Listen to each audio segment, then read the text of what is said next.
L'ère des cristaux, tome 11. 11e tome de la série, on se rapproche de la fin, c'est terminé en 13 tomes.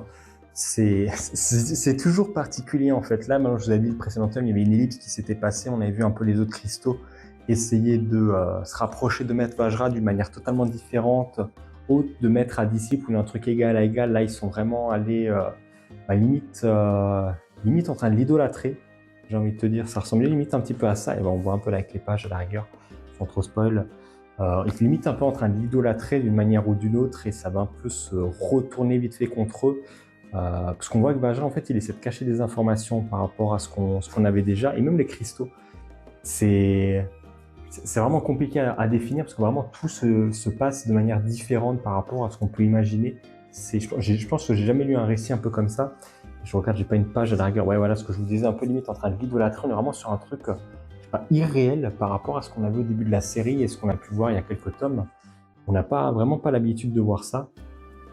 Et même là, à la rigueur, ouais. Après, on a quelques règlements de compte aussi un peu à la suite, genre voilà avec Diamant qui va affronter Blore, un truc un peu symbolique parce que c'est censé être un peu rivaux, ce qu'on avait vu à un moment, et pourtant elles arrivent encore un peu à changer totalement de personnalité, enfin changer d'être des personnes totalement différentes de ce qu'elles étaient, c'est particulier. Et toi, t'en penses quoi?